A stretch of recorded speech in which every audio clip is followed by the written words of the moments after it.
नमस्कार। आज हम लोग डिस्कस करेंगे एक इम्पॉर्टेंट टॉपिक है फिजिक्स का, रोटेशनल मोशन। रोटेशनल मोशन का डिस्कस करेंगे आज, उसके बारे में जानेंगे।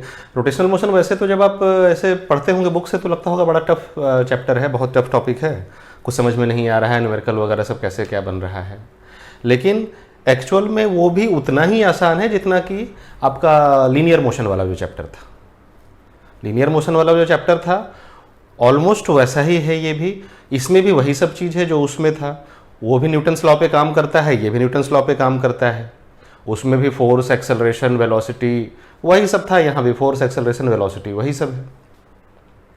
देखेंगे हम लोग क्या है ना, जब हम लोग इसको आज पढ़ेंगे, आज जब समझेंगे तो क्या है कि इसको उससे रिलेट करते हुए पढ़ेंगे, जो है ना, जो अपना लीनियर वाला जो मोशन था उससे रिलेट करते हुए पढ़ेंगे।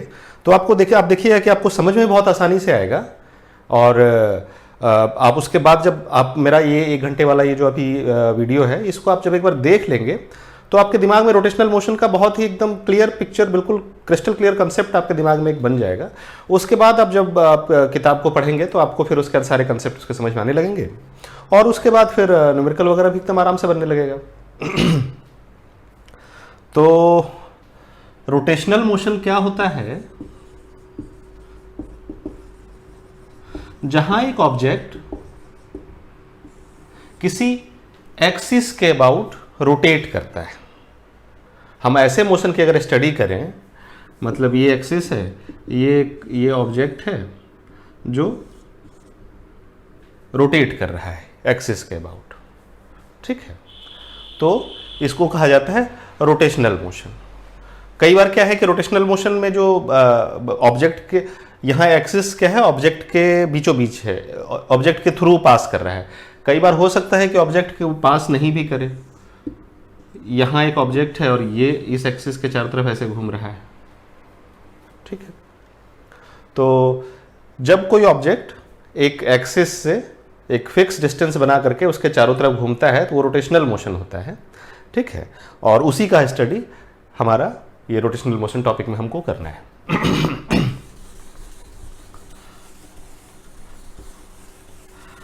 जैसे कि हमारा वो हमारा जो लीनियर मोशन था उसमें भी काइनेमेटिक्स था और डायनामिक्स था। काइनेमेटिक्स, स्टैटिक्स और डायनामिक्स था। काइनेमेटिक्स था जिसमें कि हम लोग सिर्फ उसका मोशन का स्टडी करते थे, वेलोसिटी, एक्सेलरेशन, डिस्प्लेसमेंट का स्टडी करते थे। और डायनामिक्स था जिसमें कि हम लोग फोर्स का स्टडी करते थे, फोर्स और एक्सेलरेशन का स्टडी करते थे। तो यहाँ भी इसमें भी रोटेशनल मोशन में भी काइनेमेटिक्स है, डायनामिक्स है। Kinematics, dynamics. इसके भी काइनेमेटिक्स में सिर्फ angular displacement, angular acceleration, angular velocity, सिर्फ उसकी बात करेंगे। और डायनामिक्स में हम लोग बात करेंगे टॉर्क की। जैसे उसमें फोर्स होता था हमारे लीनियर मोशन में, जैसे फोर्स का जो रोल होता था एक्सेलरेशन प्रोड्यूस करना, इसमें टॉर्क का होता है रोटेशनल मोशन में। क्या होता है टॉर्क, हम लोग देखेंगे आगे। काइनेमेटिक्स में अगर जैसे काइनेमेटिक्स की बात करें इसकी, तो रोटेशनल मोशन के केस में ये एक्सिस है। कोई ऑब्जेक्ट मान लीजिए यहां था ए पॉइंट पे, वो फिर चला गया, एक एक्सिस फिक्स करते हैं, ये एक्स एक्सिस है, ये vertical axis, Z axis. Normally हम लोग जो नॉर्मली हमारा जो एजम्पशन होता है, एक्स एक्सिस ऐसे रहता है और जेड एक्सिस वर्टिकल रहता है। और हॉरिजॉन्टल प्लेन में हम लोग एक्स वाई एक्सिस में डिवाइड करते हैं। तो ये एक्स एक्सिस है, मान लीजिए ऑब्जेक्ट थीटा एंगल पे था और ये मूव ऐसे कर रहा है, ठीक है। ऊपर से देखें, ये है, यहां ऑब्जेक्ट है, ये ऐसे जा रहा है, ये हमारा एक्सिस है, ये वर्टिकल ऐसे एक्सिस है। तो मान लीजिए कि ये थीटा पे था ऑब्जेक्ट और डी थीटा ऐसे गया। ऑब्जेक्ट यहाँ ए पे था, बी पे चला गया। ये पार्टिकल, ये ऑब्जेक्ट, मान लीजिए पूरा ऑब्जेक्ट एक ऑब्जेक्ट है, ये एक्सिस है, ये एक पार्टिकल, हम इस पार्टिकल की बात कर रहे हैं जो पार्टिकल यहाँ पे था, तो ये पार्टिकल यहाँ चला गया, तो इसमें डिस्प्लेसमेंट हो गया डी थीटा। रोटेशनल मोशन में डिस्प्लेसमेंट थीटा में होता है। थीटा का यूनिट रेडियन। रेडियन मतलब कि जैसे पाई बाई 2 रेडियन, 90 डिग्री को पाई बाई 2 रेडियन होता है, 180 डिग्री पाई रेडियन होता है। पूरा एक कंप्लीट सर्किल जब कंप्लीट करता है तो 2 पाई रेडियन होता है। तो हम लोग रोटेशनल मोशन में डिस्प्लेसमेंट को थीटा में मेजर करते हैं, क्योंकि वो आगे तो जा नहीं रहा है, वो घूम रहा है। तो जब घूमता रहता है, जब वो एक एक्सिस के अबाउट घूमता है, तो वो कितना एंगल वो घूमा, उससे हम उसका उस डिस्प्लेसमेंट उसका वैसे मेजर करते हैं। ठीक है, तो डी थीटा जो है ये डिस्प्लेसमेंट है, angular displacement D theta. Linear displacement क्या होता था, इसको देखिए ऐसे जो है ना कंपेयर करते जाते हैं। एंगुलर लीनियर डिस्प्लेसमेंट क्या था, एस। किसी एक्सिस पर चलता था तो उसका डिस्प्लेसमेंट एस से डिनोट करते हैं, डिस्प्लेसमेंट थीटा। डिस्प्लेसमेंट को जब हम टाइम से डिफरेंशिएट करेंगे, rate of change of displacement is velocity. यहां एंगुलर डिस्प्लेसमेंट के केस में angular velocity D theta by D T, इसको ओमेगा से डिनोट करते हैं। ये एंगुलर वेलोसिटी, एंगुलर डिस्प्लेसमेंट।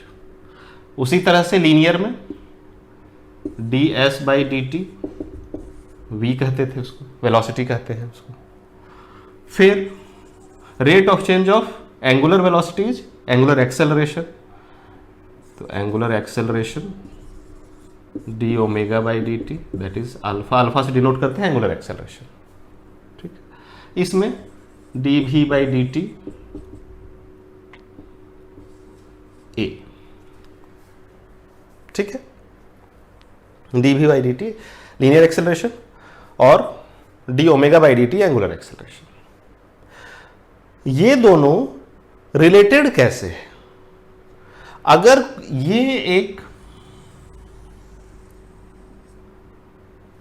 ये है अपना एक ये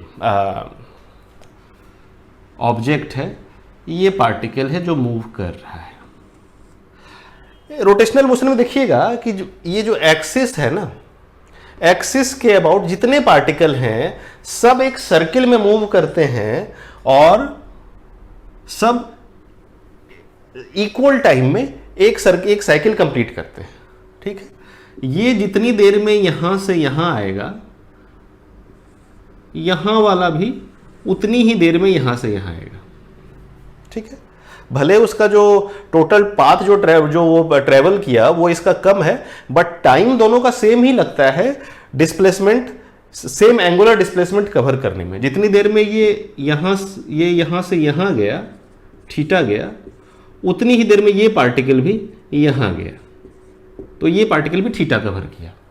ठीक है, सारे पार्टिकल एक सर्कुलर मोशन करते हैं और सबका एंगुलर डिस्प्लेसमेंट सेम रहता है, एंगुलर वेलोसिटी सेम रहता है और एंगुलर एक्सेलरेशन सेम रहता है। ठीक है, अब बात करते हैं लीनियर डिस्प्लेसमेंट की। तो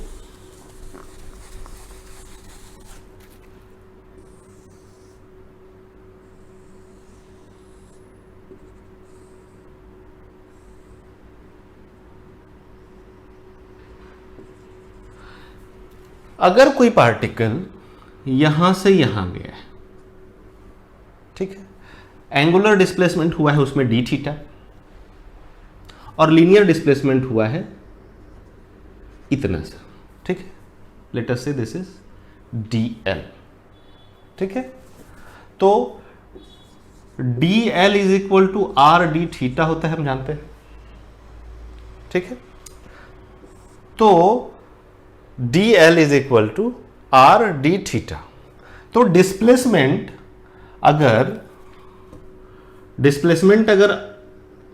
एस है, एस जो है S is R D theta, linear displacement is R D theta. ठीक है, linear displacement is R D theta. तो लीनियर वेलोसिटी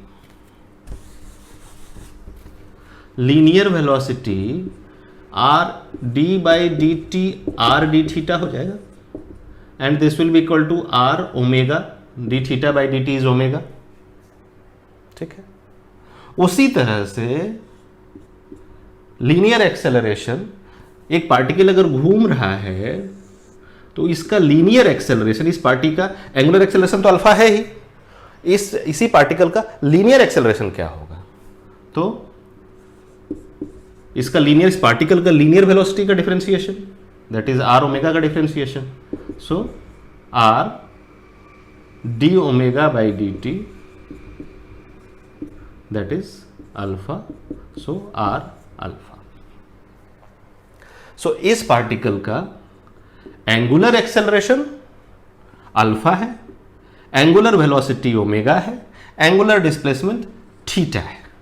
बट इसी पार्टिकल का linear displacement R D theta है, that is DL R D theta है। इसी particle का linear velocity are omega है, और इसी पार्टिकल का लीनियर एक्सेलरेशन आर अल्फा है। अब एक चीज और है यहां पे, इसमें देखा हमने कि इसमें जितने भी पार्टिकल हैं सबका एंगुलर वेलोसिटी सेम है, सब एक पर्टिकुलर टाइम में पर्टिकुलर एंगल ट्रेवल करते हैं, लेकिन लीनियर वेलोसिटी लीनियर एक्सेलरेशन सबका अलग होगा। क्यों? लीनियर वेलोसिटी डिपेंड करता है रेडियस पे, लीनियर एक्सेलरेशन भी डिपेंड करता है आर पे, that is distance from axis. ठीक है, तो अब अगर कोई ऑब्जेक्ट अगर यहां पे है तो इसका आर कम है, तो इसका लीनियर वेलोसिटी जो है इस पार्टिकल का वो आर ओमेगा होगा, और इसका आर कम है तो इसका लीनियर वेलोसिटी, ए पॉइंट का लीनियर वेलोसिटी बी के लीनियर वेलोसिटी से कम होगा। ठीक है, क्योंकि इसका आर ज्यादा है।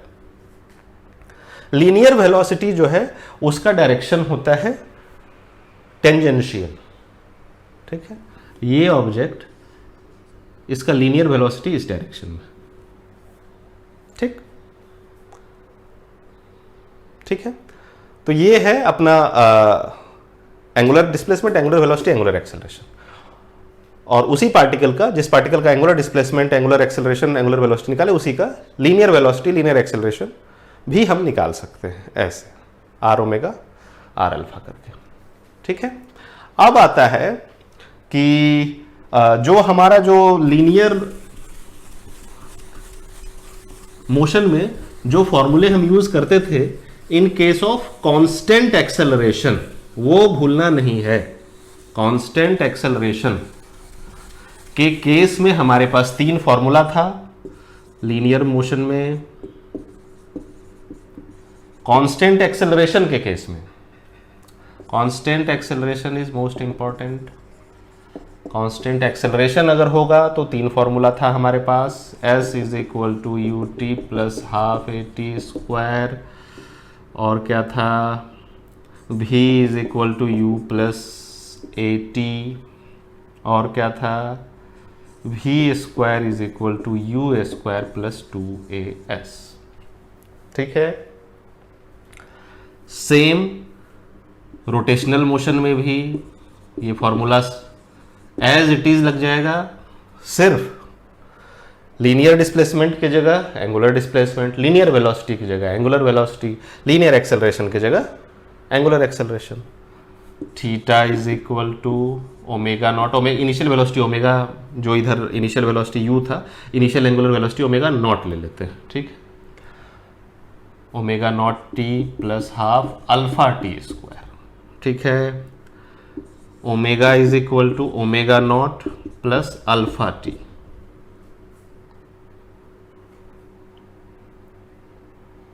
Omega square is equal to omega naught square plus 2 alpha theta. Rotational motion में भी काइनेमेटिक्स में यही काम करता है, मतलब जहां पे सिर्फ हमें एक्सेलरेशन, वेलोसिटी, डिस्प्लेसमेंट की बात करें, सिर्फ उस पर रिलेटेड कोई सवाल हो, तो रोटेशनल मोशन में भी यही काम करेगा। जैसे लीनियर में यही काम करता था, यही 3 इक्वेशन लीनियर मोशन में काम करता था, रोटेशनल मोशन में भी यही 3 इक्वेशन काम करता है।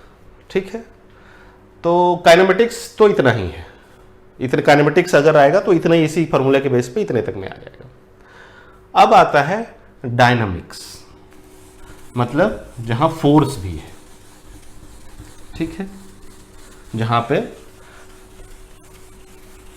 हम ऐसे क्वांटिटी की भी बात कर रहे हैं which is causing the rotation, ठीक है, तो उसकी भी बात कर रहे हैं। अब देखिए डायनामिक्स ऑफ रोटेशनल मोशन। अब बात करते हैं डायनामिक्स का। डायनामिक्स में सबसे पहले तो यह है कि हम ये चीज देखेंगे कि सेंटर ऑफ मास जो है वो तो मूव नहीं करता है रोटेशनल मोशन में। जब कोई ऑब्जेक्ट जब रोटेशनल मोशन है उसमें, वो एक एक्सिस के अबाउट वो घूम रहा है, तो उस ऑब्जेक्ट का सेंटर ऑफ मास मूव तो नहीं कर रहा है। जैसे एक पंखा है, हम एक ऐसा मानते हैं, एक ऐसा ऑब्जेक्ट लेते हैं, एक सर्कुलर ऑब्जेक्ट, सिमेट्रिक ऑब्जेक्ट लेते हैं जो कि अपने सेंटर के अबाउट घूम रहा है। तो इस केस में एक बात देखते हैं कि ये जो है ये तो नहीं घूम रहा है, ये तो सेंटर के अबाउट सारे पार्टिकल घूम रहे हैं, ये पार्टिकल घूम रहा है, ये पार्टिकल सारे पार्टिकल घूम रहे हैं, बट इसमें ये जो है अपनी जगह पे फिक्स है। सेंटर ऑफ मास जो है, जो जिसके थ्रू एक्सिस जा रहा है, वो अपनी जगह पे फिक्स है बिल्कुल। तो एक हमने जो पहले पढ़ा था कि अगर सेंटर ऑफ मास मूव नहीं कर रहा है तो इसका मतलब नेट एक्सटर्नल फोर्स नहीं है उसमें। अगर नेट एक्सटर्नल फोर्स होता तो सेंटर ऑफ मास, किसी भी ऑब्जेक्ट का सेंटर ऑफ मास मूव करता। ये हमने पढ़ा था कि अगर कोई भी ऑब्जेक्ट में अगर नेट एक्सटर्नल फोर्स होगा तो उसका सेंटर ऑफ मास मूव करेगा। ये सेंटर ऑफ मास वाले टॉपिक में हमने पढ़ा था। तो यहां पर सेंटर ऑफ मास तो मूव नहीं कर रहा है, इसका मतलब है कि नेट एक्सटर्नल फोर्स नहीं है, ठीक है। लेकिन अगर एक्सटर्नल फोर्स होगा ही नहीं तो कैसे घूमेगा? जैसे मान लीजिए कि कहीं पर कोई चक्का है, उसको ऐसे घुमाना है, कोई भी गोल ऐसा चीज है जिसको घुमाना है, जैसे पंखा को ही घुमाना है, तो कोई फोर्स नहीं लगाएंगे तो कैसे घूमेगा, है ना? ऐसा तो होता नहीं, वो अपने आप घूम जाता है, बिना कुछ लगाए, बिना कुछ बाहर से कोई काम किए घूम जाता है, ऐसा तो होता नहीं। लेकिन एक्सटर्नल फोर्स, अगर नेट एक्सटर्नल फोर्स अगर कुछ रहेगा तो उसका सेंटर ऑफ मास भी मूव करना चाहिए, सेंटर ऑफ मास तो यहाँ मूव करता नहीं। तो यहाँ क्या चक्कर हो गया? यहाँ पे क्या है, नेट एक्सटर्नल फोर्स जीरो रहता है, क्योंकि सेंटर ऑफ मास मूव नहीं कर रहा है, तो नेट एक्सटर्नल फोर्स जीरो तो है ही है। लेकिन एक्सटर्नल फोर्स है, दो एक्सटर्नल फोर्स हैं इक्वल एंड अपोजिट डायरेक्शन में, ठीक है। इसको घुमाने के लिए अगर एक फोर्स इधर लग रहा है तो ये जो एक्सिस है वो एक्सिस इस पे रिएक्शन भी लगा रहा है इस डायरेक्शन में, ठीक है। ये जो एक्सिस है वो एक्सिस इस ऑब्जेक्ट पे इस डायरेक्शन में एक रिएक्शन लगा रहा है, और ये दोनों इक्वल एंड अपोजिट फोर्स है, ठीक है। तो नेट एक्सटर्नल फोर्स जीरो हो जाता है, तो इसीलिए सेंटर ऑफ मास मूव नहीं कर रहा है। ऑब्जेक्ट पे दो फोर्स लग रहा है, एक फोर्स लग रहा है इधर और दूसरा फोर्स एक्सिस जिसमें फिक्स है, जो एक्सिस जिसमें उसको फंसाए हैं, उस एक्सिस, वो एक्सिस इस पे फोर्स लगा रहे थे, इस ऑब्जेक्ट पे इक्वल एंड अपोजिट डायरेक्शन में दो फोर्स लग जाता है। तो इसीलिए सेंटर ऑफ मास वो नहीं करता है, इसमें net acceleration of centre of mass is zero, but still the object is, मतलब जब इक्वल एंड अपोजिट फोर्स रहता है तो ऑब्जेक्ट रोटेट कर रहा है, ठीक है। Equal and opposite force with some distance between them, तो वो it will rotate the object, ठीक है। तो ये तो इसकी बात है कि जब सेंटर ऑफ मास मूव नहीं कर रहा है तो एक्सटर्नल फोर्स की क्या जरूरत है? एक्सटर्नल फोर्स की जरूरत है हमें, नेट एक्सटर्नल फोर्स जीरो रहना चाहिए तो वो रोटेशन करेगा ऑब्जेक्ट, ठीक है। अब क्या है, जैसे कि लीनियर मोशन के लिए जरूरत थी किसी को भी फोर्स की, तो वैसे ही रोटेशनल मोशन के लिए मोमेंट ऑफ फोर्स का जरूरत होता है, ठीक है। मोमेंट ऑफ फोर्स मतलब फोर्स लगाए, इस पे हमने फोर्स लगाया तो फोर्स का दो कंपोनेंट होता है, ठीक है। अगर इसका एक कंपोनेंट जो है एलोंग ले लें और एक कंपोनेंट परपेंडिकुलर ले लें। एक कंपोनेंट रेडियल डायरेक्शन में, फोर्स का रेडियल कंपोनेंट, और ये फोर्स का टेंजेंशियल कंपोनेंट। ठीक, ये थीटा है फोर्स, और ये फोर्स का डायरेक्शन और ये आर का डायरेक्शन, इसके बीच का एंगल थीटा है। एंगल बिटवीन ये position vector and force is theta. तो ये भी ये थीटा है, तो ये भी थीटा हो जाएगा। ये है रेडियल डायरेक्शन में और ये है टेंजेंशियल डायरेक्शन में। तो जो एफ आर है वो एफ कॉस थीटा हो जाएगा, एफ टेंजेंशियल है वो एफ साइन थीटा हो जाएगा। ठीक, अब इमेजिन कीजिए रेडियल डायरेक्शन में कोई फोर्स लगाएंगे तो घूमेगा क्या ऑब्जेक्ट? एक्सिस ऐसे है, ऐसे एक प्लेट है और उसमें बीच में एक्सिस है, और रेडियल डायरेक्शन में उसके रेडियस के डायरेक्शन में फोर्स लगा रहे हैं, तो ऑब्जेक्ट घूमेगा क्या? नहीं घूमेगा। सोच के देखिए, नहीं घूमेगा। घुमाने के लिए कैसा डायरेक्शन में लगाना पड़ेगा? टेंजेंशियल डायरेक्शन में फोर्स लगाना पड़ेगा। अगर कोई फोर्स हम ऐसे टेंजेंशियल डायरेक्शन में लगा दिए उस पर, वो प्लेट पे ऐसे रेडियस है और उसका टेंजेंट के डायरेक्शन रेडियस से परपेंडिकुलर अगर हम कोई फोर्स लगाए तो वो घूम जाएगा प्लेट। ठीक है, एफ टेंजेंशियल जो है, ये जो एफ साइन थीटा है, ये काम करता है घुमाने का। ठीक है, एफ और ये जो है एफ टेंजेंशियल जो है वो इसके परपेंडिकुलर होता है, रेडियस के परपेंडिकुलर है। ठीक है, ये अलोंग रेडियस है एफ आर और ये परपेंडिकुलर टू रेडियस है एफ टी। ठीक है, तो एफ टी जो है वो एफ साइन थीटा है। एफ साइन थीटा ही घुमाता है, और इसमें भी क्या है कि सिर्फ एफ पे डिपेंड नहीं करता है कितना घुमाएगा। आप एक दरवाजा को ही लीजिए, एक दरवाजा जो जैसे कि रूम में दरवाजा होता है तो उसमें हिंज लगा रहता है। अब दरवाजा आपको ऐसे घुमाना है, दरवाजा को बंद करना है। ठीक है, तो अगर आप हिंज एक्सिस है, दरवाजा चौखट में जहां फंसा हुआ है, चौखट में हिंज के साथ जो फंसा हुआ वही एक्सिस है, उसी के अबाउट रोटेट करता है ये दरवाजा। ठीक, अब क्या है कि हिंज के पास में आप जाके फोर्स लगाइए तो देखिए कितना फोर्स लगाना पड़ता है बंद करने के लिए, और हिंज से बिल्कुल दूर जो दरवाजे का बिल्कुल लास्ट एज है वहां पे फोर्स लगाइए तो देखिए कितना मेहनत करना पड़ता है उसको बंद करने के लिए, दरवाजे बंद करने के लिए। दोनों डिफरेंट होता है। ठीक है, तो रोटेशनल मोशन के लिए जो हमें चाहिए, रोटेशनल मोशन के लिए हमें जितनी जरूरत है वो डिपेंड करता है सिर्फ फोर्स पे नहीं, वो फोर्स कहां लग रहा है उस पर भी डिपेंड करता है। ठीक है, तो इसीलिए फोर्स और फोर्स का पोजीशन, इस दोनों पे डिपेंड करता है टॉर्क। ये जो फोर्स और फोर्स का पोजीशन मिला करके जो एक क्वांटिटी बना उसको कहे टॉर्क, और टॉर्क जो है वो रोटेशनल मोशन प्रोड्यूस करता है। समझ में आई बात? सबसे पहले तो फोर्स का जो साइन थीटा वाला कंपोनेंट है, जो टेंजेंशियल कंपोनेंट है, वो रोटेशनल मोशन कर रहा है। दूसरी बात, फोर्स कहां लग रहा है, फोर्स का पोजीशन क्या है, एक्सिस से कितनी दूर पे है, उस पे डिपेंड करता है कि उसका रोटेशनल इफेक्ट वो फोर्स कितना देगा। ठीक, सिर्फ फोर्स से रोटेशनल इफेक्ट पता नहीं चलेगा। सेम फोर्स हम अगर हिंज के पास देंगे तो कितना वो दरवाजे को रोटेट करेगा, और सेम फोर्स अगर हम हिंज से बहुत दूर देंगे, दरवाजे के एज पे बिल्कुल लास्ट पे देंगे, तो वो कितना रोटेट करेगा। दोनों अलग होता है। तो इसीलिए पोजीशन भी मैटर करता है। तो position and F sine theta, ये दोनों मिलकर के देता है, एक कंपोनेंट बनता है जिसको हम लोगों ने टॉर्क नाम दिया, जिसको फिजिसिस्ट ने टॉर्क बोला। टॉर्क, सिंबल टाउ, और टाउ का मैग्नीट्यूड हो गया आर और एफ साइन थीटा।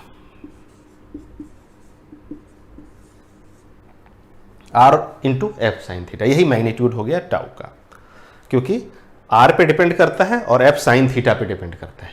ठीक है, एफ साइन थीटा, थीटा कौन सा एंगल है? Between position vector r and force. ये है आर, ये है फोर्स, तो दोनों के बीच का स्मॉलर एंगल ये थीटा, तो यही फिर ये थीटा, तो F sine theta. F sine theta और आर पे डिपेंड करता है हमारा टॉर्क। जो कि which produces rotational effect in any object. ठीक है, अब क्या है कि आर और एफ साइन थीटा के लिए हमको आर क्रॉस एफ कर देंगे। ठीक है, आर एफ साइन थीटा किसका मैग्नीट्यूड है? आर, क्योंकि ये एक वेक्टर है। ठीक है, टॉर्क जो है एक वेक्टर है, एक डायरेक्शन होता है इसमें। ठीक है, टॉर्क में एक डायरेक्शन होता है, क्योंकि ये इधर भी घुमा सकता है, इधर भी घुमा सकता है, डायरेक्शन तो है उसमें, मास जैसा तो नहीं है कि वो उसमें कोई डायरेक्शन नहीं। तो इस टॉर्क में एक डायरेक्शन भी है, प्लस ये tau is equal to r F का साइन थीटा वाला कंपोनेंट। तो आर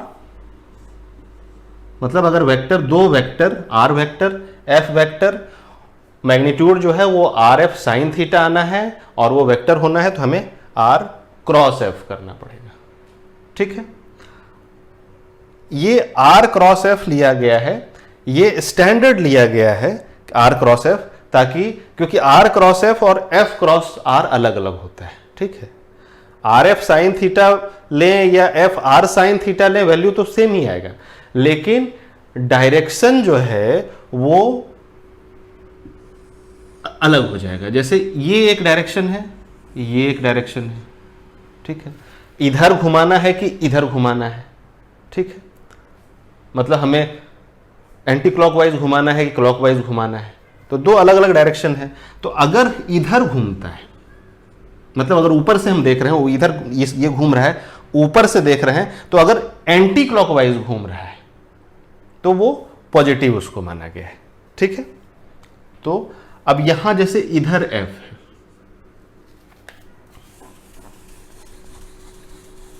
ज्यादा किचकिच हो गया है, इसको फिर से खींच देते हैं।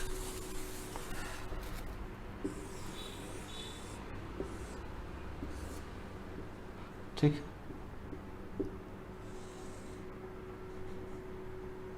लेट अस से ये एफ है, पहले वाला जैसा ही फोटो बनाते हैं, ये एफ। ठीक, और ये आर है।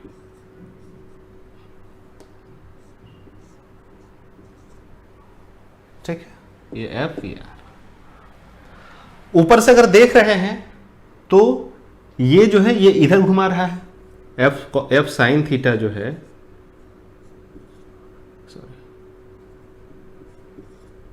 एफ साइन थीटा जो है ऊपर से अगर देखेंगे तो एंटी क्लॉकवाइज घुमा रहा है।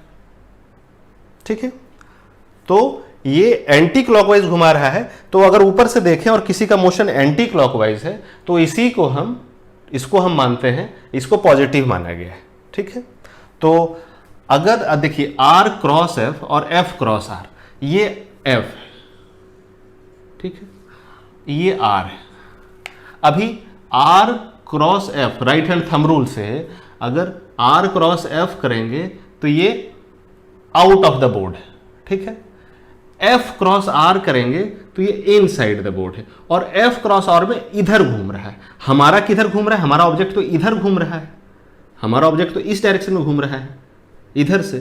ठीक है, एफ जिधर है उधर घूम रहा है, एफ जिस साइड है उस साइड ही घूम रहा है ना, इस साइड तो नहीं घूम रहा है। तो इसीलिए एफ, अगर एफ क्रॉस आर लेंगे तो एफ से आर तो इधर घूमेगा, तो इसीलिए आर क्रॉस एफ लिया जाता है।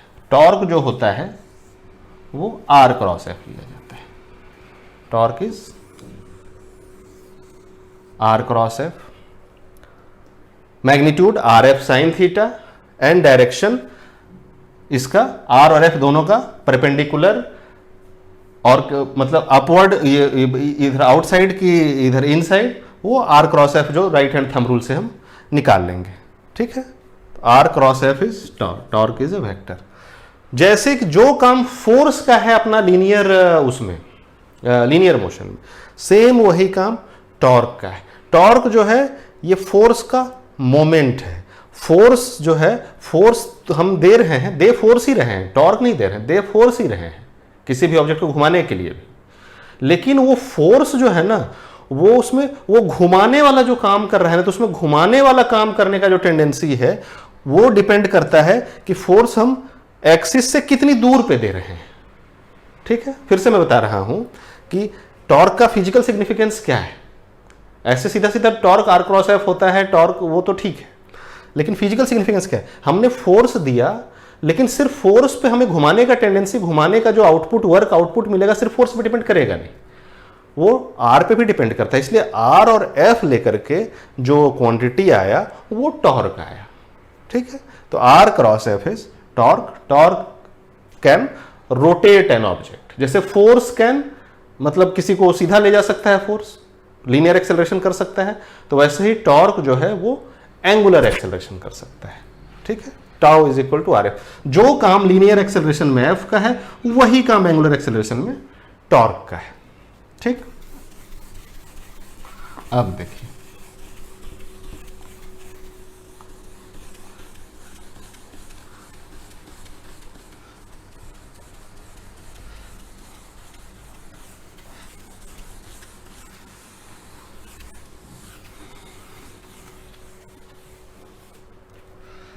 Tau is equal to r cross F एक आ गया हमारे पास। ठीक, अब देखिए टेंजेंशियल फोर्स जो है, टेंजेंशियल फोर्स जो है M D V by D T होता है। ठीक है, radial force M omega square R, हमने पढ़ा था सर्कुलर मोशन केस में, M omega square R radial और tangential M D V by D T. ठीक है, tangential force M D V by D T, भी जो है वो लीनियर वेलोसिटी है, तो M D V by D T को लिख सकते हैं M r D omega by D T, v is equal to are omega. ठीक है, तो m r D omega by D T is F T,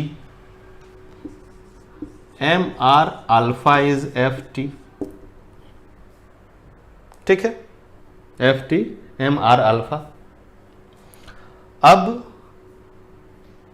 are cross F, तो tau is equal to r into F T.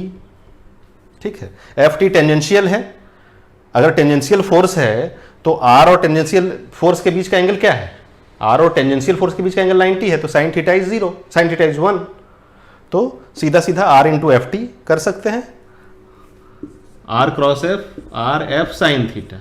लेकिन F t and r के बीच का angle है 90 degree, तो sine theta is 1। So tau is equal to, अगर हमारे पास एफ टी है तो r into F t, sine theta का वैल्यू 1 है इस केस में, एफ टी आर के बीच का एंगल 90 है, आर इंटू एफ टी हम लिख सकते हैं टाउ। अब F t is m r alpha, so r m r alpha, so m are square alpha. Tau is equal to M R square alpha.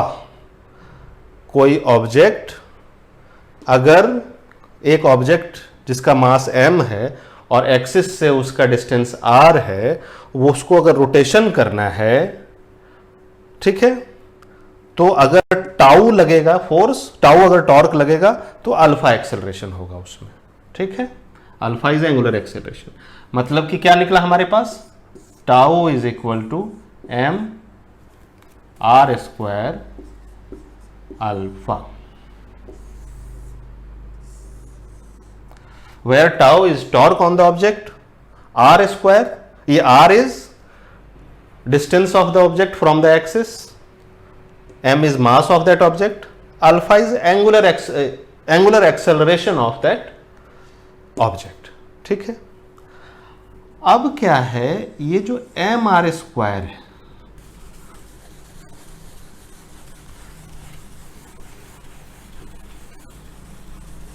इसको देखिए, अब इसे कंपेयर कीजिए आप फोर्स वाला जो इक्वेशन होता था हमारे पास, लीनियर इक्वेशन, लीनियर मोशन में क्या होता था, force is equal to mass into acceleration. ठीक, हमारे पास यहां क्या है, tau is equal to M R square into alpha, linear acceleration, angular acceleration, force का जो इक्विवेलेंट है रोटेशनल मोशन में, that is torque. M are square जो है वो मास का, एम आर स्क्वायर ही मास का इक्विवेलेंट है रोटेशनल मोशन में एम आर स्क्वायर को मोमेंट ऑफ इनर्शिया बोलते हैं, moment of inertia that is I, ठीक है, I tau is equal to I alpha, ठीक। M are square moment of inertia, जैसे हम देख भी सकते हैं कि जो एनर्शिया होता है रोटेशनल एनर्शिया, ठीक है। एनर्शिया क्या होता है? Tendency of an object to stay in the position, जैसा जिस पोजीशन में है उसी पोजीशन में स्टे करने का जो टेंडेंसी है किसी भी ऑब्जेक्ट का, वही होता है एनर्शिया, ठीक है। मास की वजह से, लीनियर मोशन में किसकी वजह से होता है? मास की वजह से होता है। फोर्स लगा रहे हैं, मास ज्यादा है तो इनर्शिया ज्यादा है, ज्यादा फोर्स लगाना पड़ेगा। मास ज्यादा है तो उसको खींचने में ज्यादा फोर्स लगेगा। मास कम है तो उसका इनर्शिया कम है, उसको खींचने में कम फोर्स लगेगा। तो ये मास जो है वो इनर्शियल प्रॉपर्टी है, मास जो है। और वही फोर्स और मतलब अगर फोर्स ज्यादा, मतलब अगर मास ज्यादा तो एक्सेलरेशन कम, मास कम तो एक्सेलरेशन ज्यादा। सेम वही यहां पे ये घुमाने वाला क्वांटिटी है जो कि रोटेशनल मोशन कर रहा है, ये है एंगुलर एक्सेलरेशन जो रोटेशनल एक्सेलरेशन दे रहा है, और ये एनर्शियल प्रॉपर्टी है जो कि रोटेशनल मोशन रेजिस्ट करता है। जैसे मास जो है वो लीनियर मोशन को रेजिस्ट करता है, मास ज्यादा होता है तो एक्सेलरेशन नहीं होने देता, एक्सेलरेशन कम कर देता है। मास कम होता है तो एक्सेलरेशन ज्यादा होता है। ये जो है एनर्शिया जो है वो रेजिस्ट करता है एक्सेलरेशन को। तो यहां पे ये जो आई है ये रेजिस्ट कर रहा है एंगुलर एक्सेलरेशन को, और आई जो है ये रोटेशनल एनर्शिया है किसी भी ऑब्जेक्ट का, ठीक है। अब आप देखते हैं कि आई एम आर स्क्वायर है, ठीक है। कोई एक पार्टिकल, जैसे कि मान लीजिए कि सेम मास अगर दूर में है एक्सिस से, ठीक है, एक्सिस से दूर में अगर सेम मास है तो उसको घुमाना है हमें, और एक्सिस के पास में अगर सेम मास है तो हमको घुमाना है, ठीक है। तो किसमें ज्यादा हमको मतलब मेहनत लगेगा? एक्सिस से दूर में अगर है तो, अगर एक्सिस से दूर में मास बहुत ज्यादा है तो, और एक ऑब्जेक्ट ऐसा है, मान लीजिए एक ऑब्जेक्ट ऐसा है, ये हम साइड से देखते हैं, ये एक्सिस है, ठीक है, और एक ऑब्जेक्ट ऐसा है,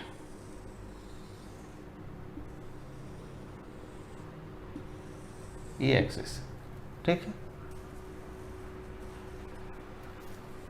ठीक है। अब इसको हमें घुमाना है ऐसे, ये वर्टिकल एक्सिस है, ये हॉरिजॉन्टल ऑब्जेक्ट, ठीक है, ये मैं क्रॉस सेक्शन एक लिया, तो इसको हमें घुमाना है। और ये दूसरा केस है,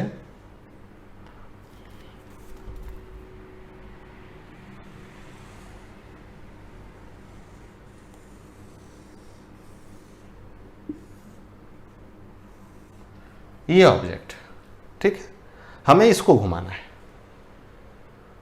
ठीक। तो किसको घुमाना ज्यादा आसान होगा? आप देखिएगा, इसको घुमाना ज्यादा आसान है, ठीक है। आप धीरे से धक्का देंगे ये घूम जाएगा। इसको घुमाने में, अगर ऐसा ऑब्जेक्ट है, इसको घुमाने में आपको ज्यादा धक्का देना पड़ेगा, ज्यादा टॉर्क लगाना पड़ेगा, ठीक है। क्यों? मास दोनों में सेम ही है, मास, इसका मास और इसका मास सेम ही है, लेकिन फिर भी दोनों का एक्सिस भी दोनों के बीच से ही है, फिर भी दोनों में अलग अलग टॉर्क क्यों लगाना पड़ रहा है? दोनों, इसमें ज्यादा टॉर्क, इसमें ज्यादा टॉर्क, इसमें कम टॉर्क क्यों लग रहा है? ये एक आसानी से घूम जाता है, एक आसानी से क्यों नहीं घूमता है? क्योंकि जो एनर्शियल प्रॉपर्टी है इसका, जो प्रॉपर्टी इसको नहीं घूमने दे रहा है, जो प्रॉपर्टी जो रोटेशनल मोशन को रेजिस्ट कर रहा है, वो प्रॉपर्टी डिपेंड करता है कि मास का डिस्ट्रीब्यूशन कैसे हुआ है, ठीक है। तो आर पे भी डिपेंड करता है और आर स्क्वायर पे डिपेंड करता है। तो जिसका डिस्ट्रीब्यूशन बहुत मतलब जिसका आर ज्यादा है, मतलब जिसका मास, जिस ऑब्जेक्ट में मास दूर पे रखा हुआ है, एक्सिस से दूर पे मास है, इसमें मेजर मास एक्सिस से दूर में है, इसमें मेजर मास एक्सिस के पास में है। तो जिसमें दूर में है उसका ये जो मास है, मास तो दोनों में सेम है, आर जिसका ज़्यादा है उसका आई ज़्यादा हो जाएगा। इसका आर ज़्यादा है, मास का डिस्टेंस एक्सिस से इसका ज़्यादा है, तो इसका आई ज़्यादा हो जाएगा। और आई ज़्यादा हो गया मतलब रोटेशनल एनर्शिया ज़्यादा हो गया, और उसको घुमाने के लिए हमको ज़्यादा टॉर्क लगेगा। ठीक है। मोमेंट ऑफ एनर्शिया, ये जो एम आर स्क्वायर है, ये किसी एक पर्टिकुलर ऑब्जेक्ट के लिए, पर्टिकुलर पॉइंट के लिए है कि इसका मास एम है, ये एक्सिस है, ये मास एम है और इसका रेडियस आर है, तो इसका मोमेंट ऑफ एनर्शिया क्या होगा। ठीक है। ये एक ऐसे मास के लिए जिसका आर फिक्स है। लेकिन मान लीजिए कोई एक uniform object, uniformly distributed body है, मास है, मास जो है यूनिफॉर्मली डिस्ट्रीब्यूटेड है, उसमें हर मास का आर एक्सिस से डिस्टेंस तो सेम है नहीं, तो उसमें हम कैसे एम आर स्क्वायर लगाएंगे, तो उसका आई निकालना पड़ेगा। उसका आई, ये एक अलग वीडियो में मैं सारे ऑब्जेक्ट का, जो भी यूनिफॉर्म ऑब्जेक्ट जो कि हमारे सिलेबस में आता है, जैसे कि ये आपका सर्कुलर प्लेट और स्फेयर, इस तरह के जो भी ऑब्जेक्ट हमारे सिलेबस में आते हैं, उसका मोमेंट ऑफ एनर्शिया मैं निकालूंगा, निकाल के आपको बताऊंगा कैसे निकालते हैं। तो ये जो है, ये एम आर स्क्वायर जो है, ये तो ऐसा मास के लिए है जिसका कि आर फिक्स है। अगर वेरिएबल आर होगा, मास मतलब अलग अलग मास है, अलग अलग आर है, तो मतलब उसका अलग से निकालना पड़ेगा। ये इस तरह का है कि ये एम यहाँ पे आर डिस्टेंस पे एम है, तो इसका moment of energy about this axis is m are square. ठीक है। Moment of inertia is equivalent to mass in linear motion. Moment of inertia in rotational motion is equivalent to mass in linear motion. जो काम मास करता है, जो कि acceleration को resist करता है, मास ज्यादा तो फोर्स ज्यादा, वैसे वही काम मोमेंट ऑफ एनर्शिया करता है किसी भी रोटेशनल मोशन के लिए। ठीक है। मोमेंट ऑफ इनर्शिया ज्यादा तो वो रेजिस्ट ज्यादा करेगा रोटेशनल मोशन को, टॉर्क ज्यादा लगेगा। ठीक, जैसे कि यहां पे, और ये देख करके भी आप देख भी सकते हैं, कोई अगर ऐसा बॉडी रहेगा तो आप इसको ऐसे करके करेंगे तो घूम जाएगा, इसको आप ऐसे करेंगे ये घूमेगा। लेकिन अगर ऐसा रहा, पूरा भारी है, दूर में जाके भारी है, बीच में एक्सिस है, उसको आपको तेज धक्का लगाना पड़ेगा घुमाने के लिए। ठीक, तो ये आप कहीं देख भी सकते हैं, कोई ऐसा ऑब्जेक्ट अगर कहीं दिखे तो आप कंपेयर भी कर सकते हैं। ठीक है, ये है। नेक्स्ट है अपना, तो जैसे ये इनर्शिया हो गया, जैसे कि टॉर्क जो है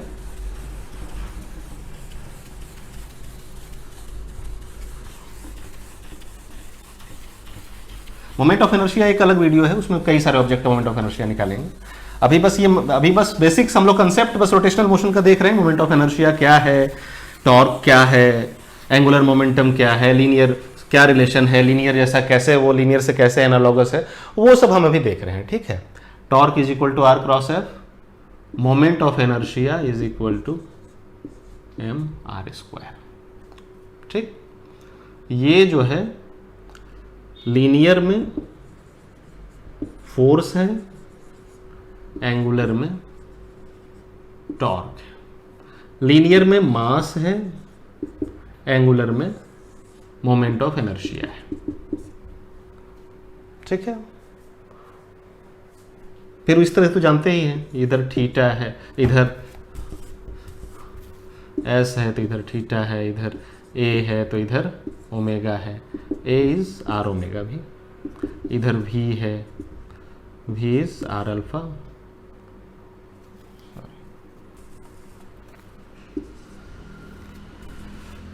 इधर ए है तो इधर अल्फा है।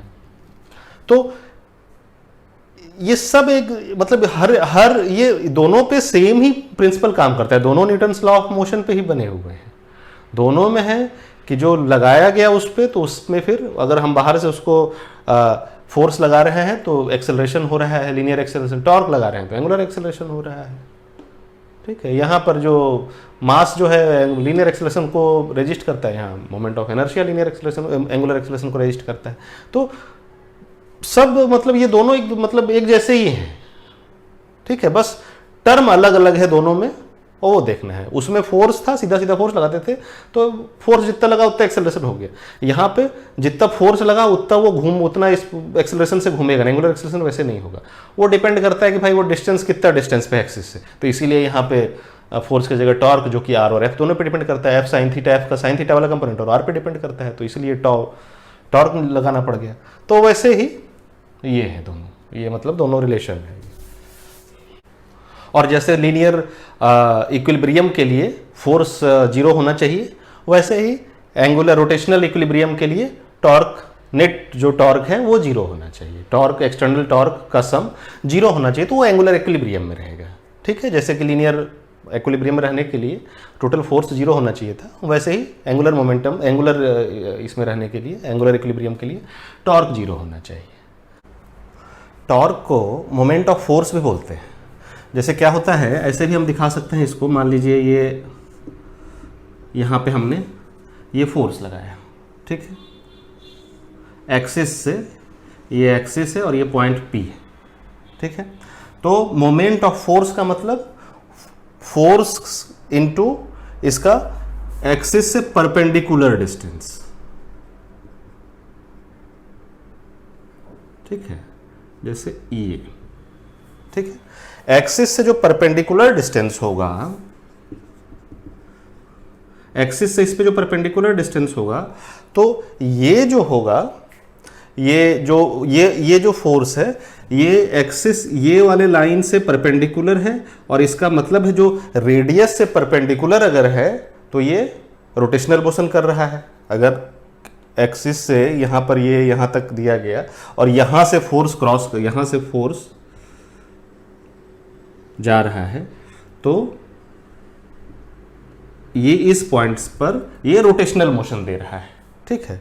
तो टॉर्क, ये फोर्स जो है, ये फोर्स टॉर्क प्रोड्यूस करता है, और torque also can be called as moment of force, moment of force, moment arm r sine theta, ठीक है। मोमेंट जो है ये यहां से, मोमेंट मतलब उसको घुमाने का काम, तो ये फोर्स जो है इसको रोटेट कर रहा है, तो रोटेट करने के लिए ये आर साइन थीटा से परपेंडिकुलर है तो रोटेट कर रहा है, तो moment of force is are cross F, that is R F sine theta.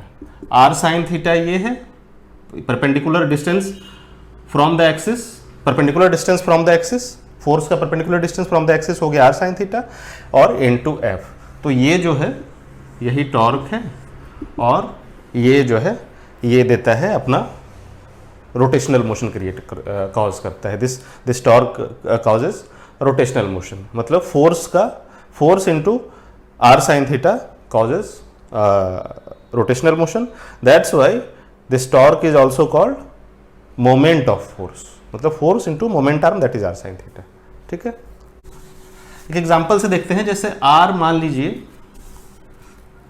Are है कुछ 3i + 4j, और फोर्स जो है वो है मान लीजिए 2i - 3j, ऐसा है कुछ, ठीक है। तो अब हम देखेंगे कि r क्रॉस f जो है वो z डायरेक्शन में होगा। क्यों? क्योंकि r और f दोनों xy प्लेन में, तो ये जो क्रॉस प्रोडक्ट आएगा वो z डायरेक्शन में आएगा। तो वो जैसे क्या हो जाएगा, 3i + 4j cross 2i - 3j, ठीक है। 3i cross 2i, 3i cross 2i क्या हो जाएगा, i और i के बीच में एंगल 0 है, sine theta between these two will be 0, sine 0 will be 0, so i cross i ये 0 हो जाएगा।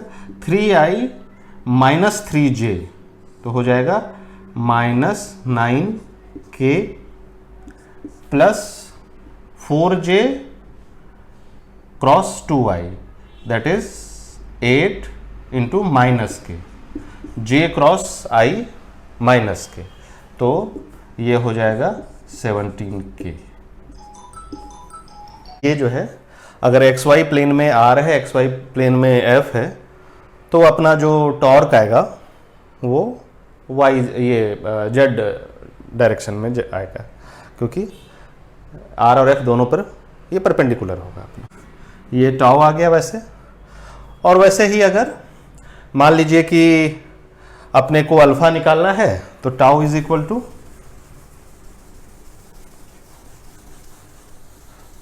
एंगुलर एक्सेलरेशन अगर निकालना है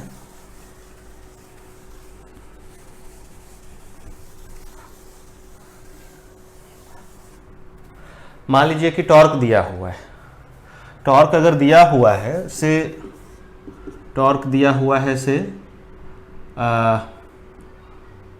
लेट अस से 5i प्लस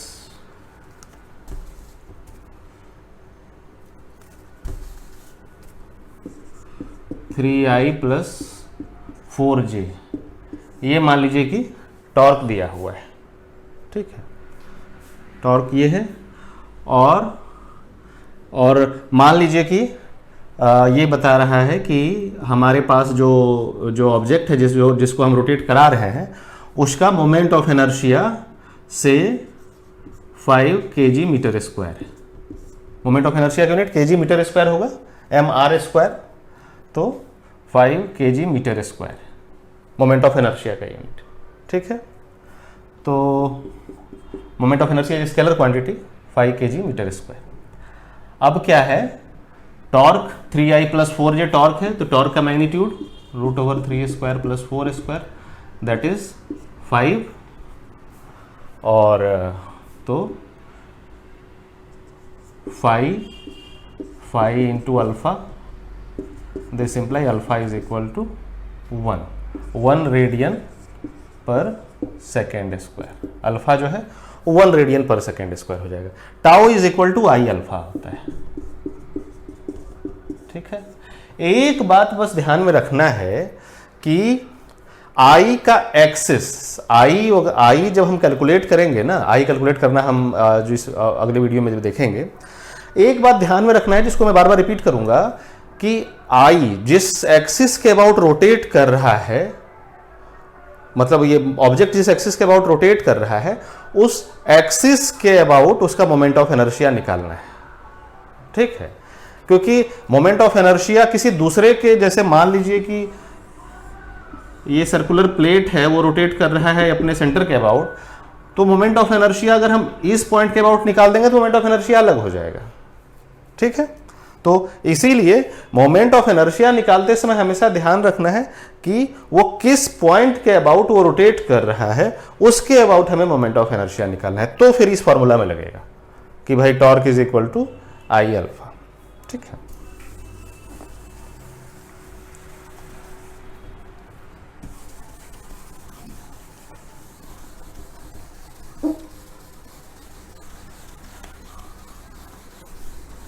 नेक्स्ट हमारा है, जैसे लीनियर मोशन में हम लीनियर मोमेंटम देखते हैं, वैसे ही एंगुलर मोशन में एंगुलर मोमेंटम हम देखते हैं, ठीक है। एंगुलर मोमेंटम क्या होता है, जैसे लीनियर मोशन में लीनियर मोमेंटम क्या होता था, P is equal to mv, ये होता था। P भी वेक्टर है, that is linear momentum vector है, उसका डायरेक्शन v का डायरेक्शन और p का डायरेक्शन सेम होता है, mv इज p। तो वैसे ही एंगुलर मोमेंटम को L से डिनोट करते हैं। इसका एनालॉगस क्या होगा, m का एनालॉगस I, ठीक है, और v का एनालॉगस ओमेगा, ठीक है। Angular momentum is equal to I omega. जैसे ये मास इंटू वेलोसिटी, वैसे moment of inertia into angular velocity. सब कुछ जो भी है इसमें, सब कुछ लीनियर मोशन से एनालॉगस है। अपने पास जो भी लीनियर मोशन में हम जो भी पढ़े हैं वो सब कुछ उसी का करस्पॉन्डिंग एंगुलर मोमेंटम में भी रहता है। बस हमें ये निकालना है कि वहाँ जो मास है तो यहाँ पे मोमेंट ऑफ इनर्शिया है, तो मोमेंट ऑफ इनर्शिया हमें निकालना है। मोमेंट ऑफ इनर्शिया निकालते समय ध्यान रखना है कि जिस एक्सिस के अबाउट रोटेट कर रहा है उस एक्सिस के अबाउट निकालना है मोमेंट ऑफ इनर्शिया। वैसे ही टॉर्क निकालना है, जैसे वहाँ फोर्स है यहाँ टॉर्क निकालना है। टॉर्क में हमें आर का, आर क्या है, एफ क्या है, आर क्रॉस एफ बराबर से वो निकालना है, ठीक है। तो जो जैसे उसमें बनाए वो वही सेम वैसे ही इसमें भी बनाएंगे, बस उसका करस्पॉन्डिंग जो टर्म है वो हमें सही से कैलकुलेट करना है।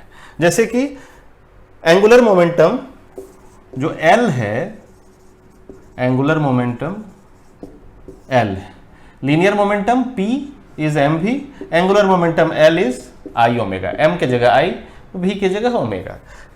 क्या होता था ये linear momentum? Linear momentum rate of change of momentum is force, ठीक है, rate of change of linear momentum force होता था।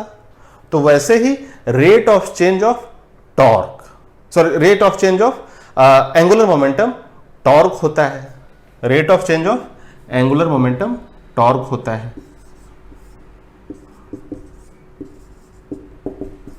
जैसे इसमें rate of change of linear momentum force होता था, उसमें फोर्स क्या दिखाता था? उसमें फोर्स दिखाता था, फोर्स मतलब मोमेंटम जो है, चेंज इन मोमेंटम हमें फोर्स का मैग्नीट्यूड देता था। Change rate of change of momentum force का मतलब जितना ज्यादा मोमेंटम चेंज होगा फोर्स उतना ज्यादा लगता था, ठीक है। एग्जैक्टली फोर्स इनटू टाइम, हम ये मान के चल रहे हैं कि टाइम जो है वो फिक्स है, तो जितना ज्यादा मोमेंटम चेंज उतना ज्यादा फोर्स लगेगा। मोमेंटम जितना ज्यादा हमें चेंज करना है उतना ज्यादा फोर्स लगेगा। मोमेंटम चेंज कैसे होता था? वेलोसिटी बदलने से। तो वैसे ही यहां पे क्या है कि आई ओमेगा, मतलब जितना ज्यादा हम एंगुलर मोमेंटम को चेंज करना है, मतलब अगर मान लीजिए कि ज्यादा ओमेगा से घूम रहा है, कम ओमेगा करना है, तो उसमें हमें टॉर्क लगाना पड़ेगा, ज्यादा टॉर्क लगाना पड़ेगा। Change of rate of linear momentum जैसे फोर्स, वैसे ही change of rate of change of angular momentum torque, ठीक है। तो जितना चेंज हमें करना है एंगुलर मोमेंटम में, किसी का स्पीड कम करना है, रोटेशनल एंगुलर वेलोसिटी कम करना है, ज्यादा करना है, तो उसका मोमेंट ऑफ इनर्शिया कम है, ज्यादा है, तो उसका अगर ओमेगा चेंज करना है तो हमें टॉर्क उस हिसाब से कम या ज्यादा लगेगा। जैसे यहाँ पे dp बाई dt f होता था, वैसे यहाँ dl बाई dt टाउ होता है, ठीक है। इसका भी काम ये मोमेंटम जैसे, और इसका फिजिकल सिग्निफिकेंस भी ऑलमोस्ट सिमिलर है। जैसे कि जब हम इसमें देखते थे एक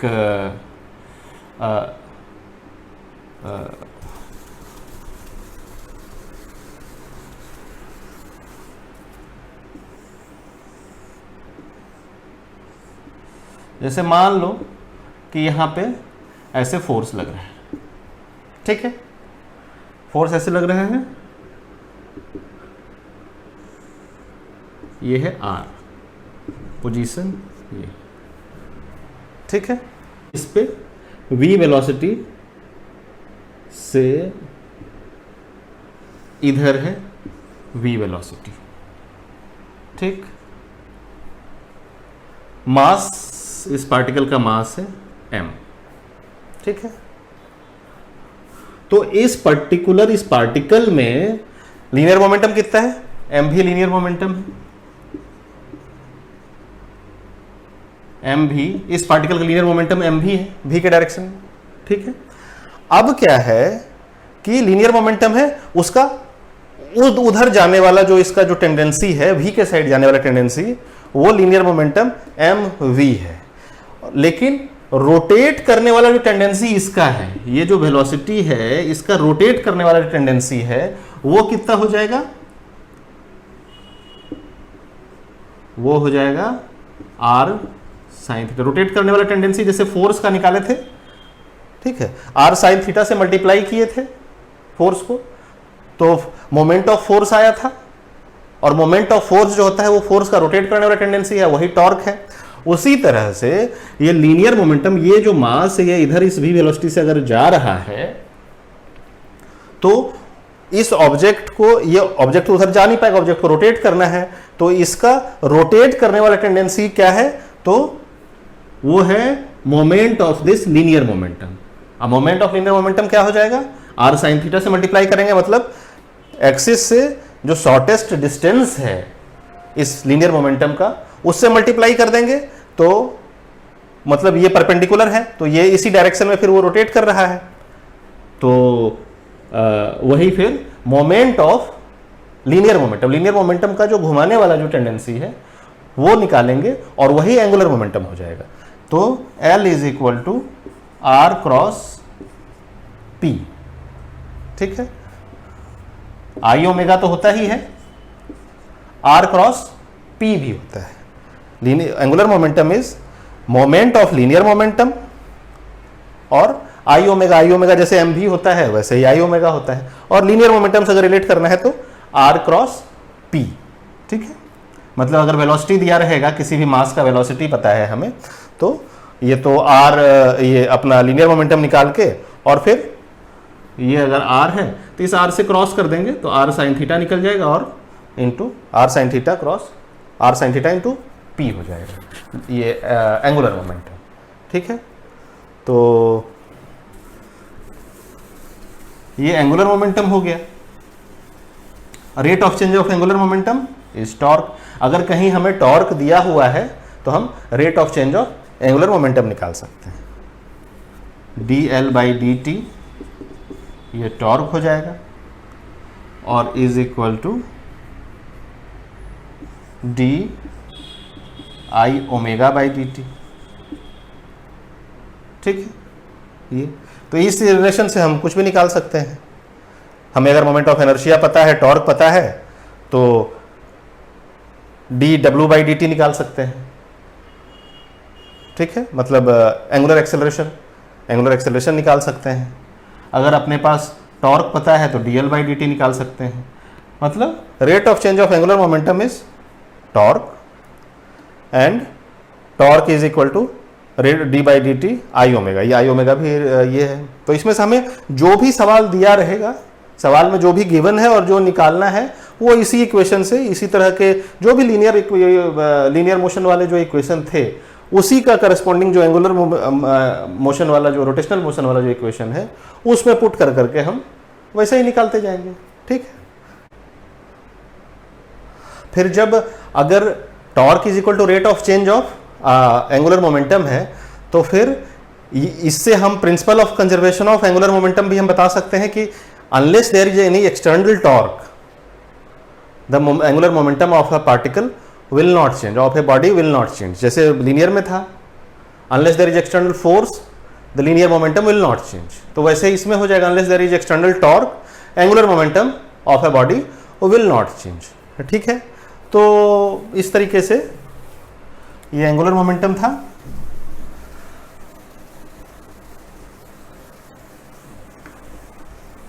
कोई भी सवाल जैसे रहेगा ना, हाँ, टॉर्क के बारे में एक और चीज पहले, और कि जब हम अगर टॉर्क निकालना हुआ ना, अगर किसी बॉडी पे बहुत सारे फोर्स लग रहे हैं F1 F2 F3, और हमें इसके, ये हमारा एक्सिस है जिसके अबाउट घूम रहा है, ठीक है, ये जेड एक्सिस।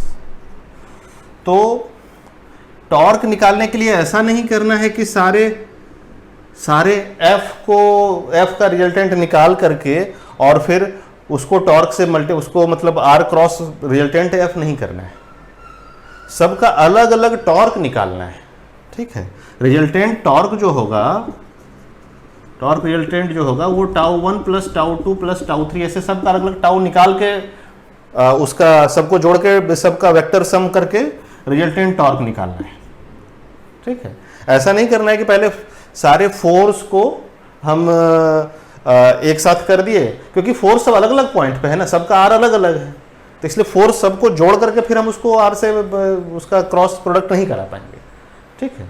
तो सबका अपना अपना, हर फोर्स का अपना अपना जो आर है उसके साथ में उसको क्रॉस प्रोडक्ट उसका निकाल के टाउ 1 टाउ 2 टाउ 3 निकालेंगे, और तब उसको हम उसका वेक्टर सम करके टाउ रिजल्टेंट निकाल सकते हैं। सारे एफ को हम एक केस में जोड़ सकते हैं कि अगर जितना एफ है सब एक ही पार्टिकल पे है, आर सबका अगर सेम है, तो फिर ऐसा कर सकते हैं कि भाई सारा एफ जोड़ करके और आर क्रॉस एफ कर दिए, ठीक है। बट अगर अलग अलग जगह पे एफ लग रहा है तो हम उसमें एफ जोड़ करके कोई आर क्रॉस ऐसा एफ नहीं कर पाएंगे, उसमें हमको सबका इंडिविजुअली आर क्रॉस एफ करके टाउ 1 टाउ 2 टाउ 3 ऐसे निकालना पड़ेगा, और तब टाउ रिजल्टेंट सबको जोड़ के निकालना पड़ेगा। एक छोटा सा एग्जांपल देखते हैं, कुछ बेसिक्स क्लियर होगा। जैसे कि मान लीजिए कि दिया हुआ है कि टाउ है किसी का मान लीजिए कि टाउ है से 10 न्यूटन मीटर, ठीक है, टाउ 10 न्यूटन मीटर है, टाउ का unit r F that is metre, newton metre, tau is 10 newton metre, moment of inertia दिया हुआ है से 5 kg मीटर स्क्वायर, ठीक है, mr square, 5 kg metre square moment of inertia दिया हुआ है, और वो बताता है कि वो रोटेट कर रहा है, मान लीजिए कि 2 RPS, 2 रोटेशन पर सेकेंड से रोटेट कर रहा है। सो इसका ओमेगा कितना हो जाएगा, 2 into 2 pi radian per second, सबको पहले ऐसा यूनिट में चेंज करेंगे, 4 pi radian per second omega. अब बोलेगा कि अपने को इसको कितना टाइम में ये रुक जाएगा, अगर हम ये टॉर्क लगा रहे हैं तो कितने टाइम में रुक जाएगा, टॉर्क का मतलब अपोजिट डायरेक्शन में टॉर्क लगा रहे हैं तो कितने टाइम में ये रुक जाएगा। तो अपना क्या हो जाएगा, omega final is 0, omega naught is 4 pi, ठीक, torque is equal to 10 newton metre, I is equal to 5 kg metre square, ठीक।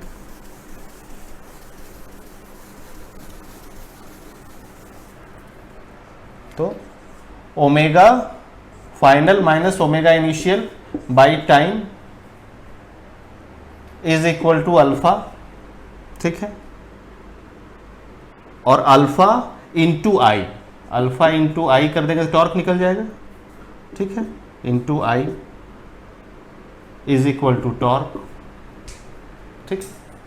सारे फॉर्मूले आपको दिमाग में रखने हैं, F is equal to M A, tau is equal to I alpha, ठीक है, I alpha, I is equal to, I दिया रहेगा या फिर आई हमें निकालना पड़ेगा, तो आई निकालने का हम आगे बताएंगे, ठीक है। तो tau is equal to I alpha, जैसे एम ए होता है वैसे आई अल्फा, जैसे उसमें v minus u by T is equal to acceleration होता है, यहाँ omega final minus omega initial by T is equal to ये हो जाएगा एंगुलर एक्सेलरेशन आई।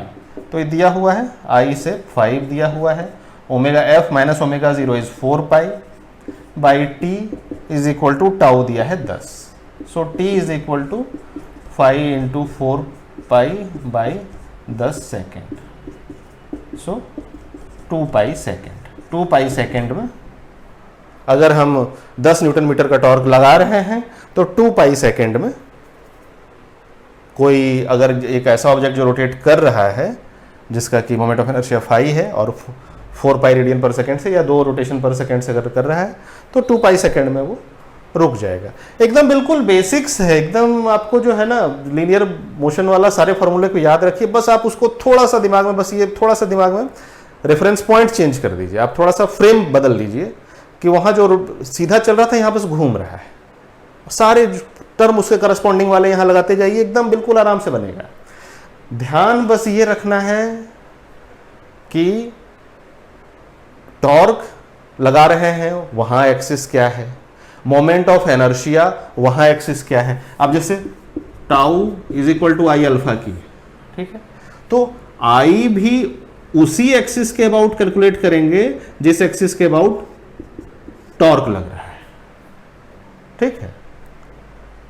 टॉर्क जिस एक्सिस के अबाउट लग रहा है, मान लीजिए हम एफ यहां लगाए, ठीक है, एफ मान लीजिए हम इस पॉइंट पे लगाए, ठीक है, और ये एक्सिस, तो हम टॉर्क कैसे निकालें, इस वाले आर क्रॉस एफ करके हम टॉर्क निकाले हैं। तो जब इस वाले एक्सिस से हम आर क्रॉस एफ करके टॉर्क निकाले हैं तो आई भी हमें इसी वाले एक्सिस के अबाउट में आई लेना है, ठीक है। जो आई हम कैलकुलेट करेंगे, अगर मान लीजिए आई हम इस एक्सिस के अबाउट इस ऑब्जेक्ट का आई निकाल लिए तो आंसर फिर गलत हो जाएगा। तो यही सब छोटा छोटा चीज ध्यान रखना है, ठीक है। सबसे पहले तो सबको आप एसआई में चेंज कर लीजिए, आप देख लीजिए कि जो हमारा जो टॉर्क है, जो हमारा मोमेंट ऑफ एनर्शिया है, जो हमारा ओमेगा है, सब सेम एक्सिस के अबाउट है कि नहीं है, सबको सेम एक्सिस के अबाउट कर लीजिए। और उसके बाद फिर फटाफट से एकदम वही सारे फार्मूले जो पुराने फार्मूले थे लीनियर वाले, सारे उसी फार्मूले को उसका करस्पॉन्डिंग टर्म लगा लगा के, वही फार्मूला लगा लगा के सब कुछ बन जाएगा, है ना। एकदम सिंपल है। पर ये आप इस वाले कंसेप्ट को आप दिमाग में घुसाइए और उसके बाद फिर आप बनाना शुरू कीजिए, देखिए कैसे बनता है। अगर नहीं बनेगा तो फिर इस वीडियो में आप टेक्स्ट कीजिएगा, आप उसको मतलब लिखिए, कमेंट कीजिएगा कि भाई ये वाला सवाल उस तरह से नहीं बन रहा है, तो फिर मैं आपको फिर उसको एक्सप्लेन करने की कोशिश करूँगा, ठीक है। वर्क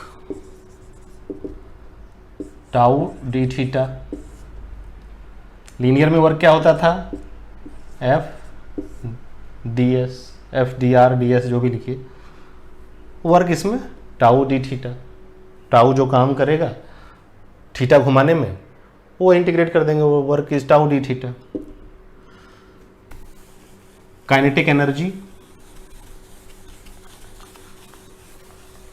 ये घूम रहा है, काइनेटिक एनर्जी भी होगा इसमें, half m v square, half m v r square omega square, m are square is I, that is moment of inertia, half I omega square, kinetic energy.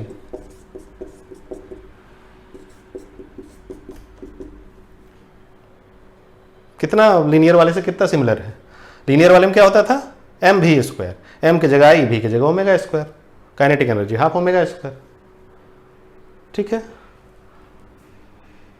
मास ये हो गया, kinetic energy half I omega square हो गया, work done tau D theta हो गया, integration, angular momentum I omega या R cross P, that is linear momentum, R cross M भी, ये हो गया। देख रहे होंगे सब कुछ लीनियर मोमेंटम जैसा ही चल रहा है, लीनियर मोशन जैसा ही चल रहा है, बस टर्म्स अलग अलग है, ठीक है। उसमें जो ये था उसमें मास था, यहाँ आई है, सब टर्म खरी अलग हो गया, फोर्स की जगह टॉर्क हो गया, डिस्प्लेसमेंट की जगह थीटा हो गया, एंगुलर एक्सेलरेशन की जगह लीनियर एक्सेलरेशन की जगह एंगुलर एक्सेलरेशन हो गया, भी की जगह ओमेगा हो गया, बस ये सब हो गया। बाकी फॉर्मूले वही हैं, काइनेटिक एनर्जी वही half m v square, work F d F dot d r work, linear momentum m भी, यहाँ आई ओमेगा, सब सिमिलर है, ठीक है। एक और टर्म है पावर। जैसे हमने देखा कि वर्क इसमें कैसे था, टाउ डी थीटा वर्क था, ठीक है। लीनियर में जैसे कि F D r work done होता है, यहाँ tau D theta work done है। तो पावर का यूनिट वही, what rate of change of work is power, that is tau D theta by D T. अगर टाउ कांस्टेंट है तो टाउ बाहर, अगर टाउ कांस्टेंट नहीं है D tau theta by D T, ठीक है। तो टाउ और थीटा को हम rate of change of work done is power. तो वही जैसे लीनियर के केस में था, पावर जो है वो आपको rate of change of work done है, यहाँ भी rate of change of work done he power है। बस यही है कि यहाँ work done tau D theta, यहाँ रोटेशनल मोशन हो रहा है ना, तो यहाँ पे टॉर्क जो है वो काम कर रहा है और टोटल वर्क हो रहा है, उसको रोटेट करने में, थीटा रोटेट होने में, उसको डी थीटा रोटेट होने में उसका वर्क डन हो रहा है। तो टाउ डी थीटा यहाँ पे वर्क डन होता है।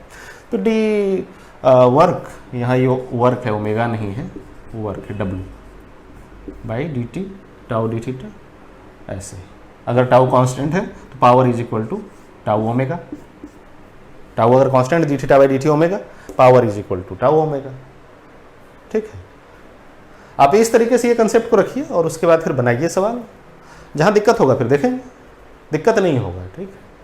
आप बिल्कुल सवाल को देख के उसमें डरना नहीं है। रोटेशनल मोशन के बारे में जैसा भय बनाया हुआ है वैसा वो दिमाग में नहीं रखना है। तो फिर ये था अपना रोटेशनल मोशन। आप एक बार इसको, इस वीडियो को एक बार बिल्कुल ऐसे आप अच्छे से देखिए। उसके बाद जब इतना ये कंसेप्ट जब आपके दिमाग में एक बार चला जाएगा, आप इतने को अगर आप दिमाग में बिल्कुल एसिमुलेट कर लेंगे ना, उसके बाद जब आप पढ़ेंगे किताब को तो आपको लगेगा कि तो आसान है, फिर आपको लैंग्वेज उसका टफ नहीं लगेगा। क्या होता है जब समझ में नहीं आता है तो फिर वो समझना उसको फिर वो भारी लगने लगता है। अगर एक बार उसका बेसिक्स पहले से आपके दिमाग में क्लियर रहेगा तो फिर उसके बाद बुक पढ़ने में फिर वो आसान सा लगेगा, और उसके बाद फिर फटाफट से जब कंसेप्ट समझ में आएगा फिर न्यूमेरिकल ही बनेगा। ये आपका बेसिक्स बिल्कुल इसको आप समझिए और ये बिल्कुल क्लियर हो जाएगा। अगला इसके बाद अब अगला वीडियो में बनाऊंगा एक तो मोमेंट ऑफ इनर्शिया का, मोमेंट ऑफ इनर्शिया निकालने का, और एक टॉपिक रह गया इसमें अपना रोलिंग मोशन का, जिसमें कि वो गोल गोल घूमता भी और आगे बढ़ता है। साइकिल का चक्का जैसे चलाते हैं, कार चलाते हैं, तो वो चक्का गोल भी घूमता है और आगे भी बढ़ता है, तो उसमें दोनों होता है, ट्रांसलेशन भी और रोटेशन भी। तो वो वाला एक वो टॉपिक और एक मोमेंट ऑफ इनर्शिया, अगला वीडियो इन टॉपिक पे होगा। ठीक है, थैंक यू।